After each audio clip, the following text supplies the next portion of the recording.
ஐயா நீங்க எப்படி போனா எனக்கு என்ன? உங்க பிள்ளைங்க எப்படி போனா எனக்கு என்னமா? நான் நல்லா இருக்கணும். உங்க பிள்ளைங்க நான் போட மாட்டேன். எனக்கு தேவை சல்லிட்டா போதும். அது ஒரு ஏழு பிள்ளைங்க பார்த்து வந்துட்டேன். பார்த்து என்ன செய்யுது?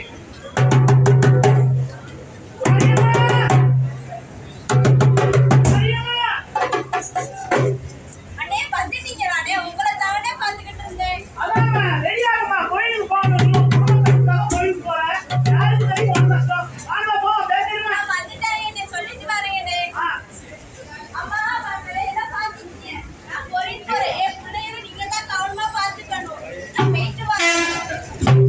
மாமனே தானே நன்னே. மாமனே தானே நன்னே. மாமனே தானே நன்னே. மாமனே தானே நன்னே. மாமனே தானே நன்னானே. மாமனே தானே நன்னானே. இப்பதானே சொன்னோம் நாங்க. கோயிலுக்கு போனதுக்கு என்ன நடக்குதுன்னு இப்பதானே சொன்னோம். அதுக்காட்டியும் வராங்க.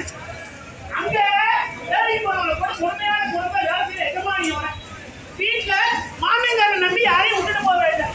உங்க பக்கத்து வீட்டுக்காரன் நம்பி அவளை விட்டு போறாரு. ஏங்க நீங்க நல்ல மாப்பிளமா தப்பதுமே நடக்கிற பிள்ளைங்க தாய் இல்லாட்டி தாய் தானே பிள்ளைக்கு பெரிய பாதுகாப்பு. தாய் தானே பிள்ளைக்கு பெரிய பாதுகாப்பு. தாய் இல்லாட்டி இப்படி ஒரு தப்பு நடக்கும்போது என்ன யோசிப்பீங்க? 10 நிமிஷம் 2 நாள் யோசிப்பீங்க. ஐயோ என் பிள்ளைக்கு நடந்தது யாருக்குமே நடக்கக்கூடாதுப்பா.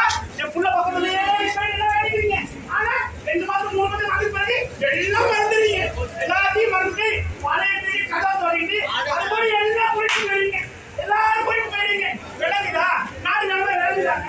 இதே ஏதாவது உங்க பிள்ளைய தனியா விட்டுட்டு எங்கேயும் போயிடாங்க. உங்க பிள்ளைங்க உங்க பொக்கிஷம். உங்க பிள்ளைங்க உங்க பொக்கிஷம். இந்த முகத்துக்காவது இந்த கோயிலுக்கு போக உங்க பிள்ளைய பாத்தீங்க.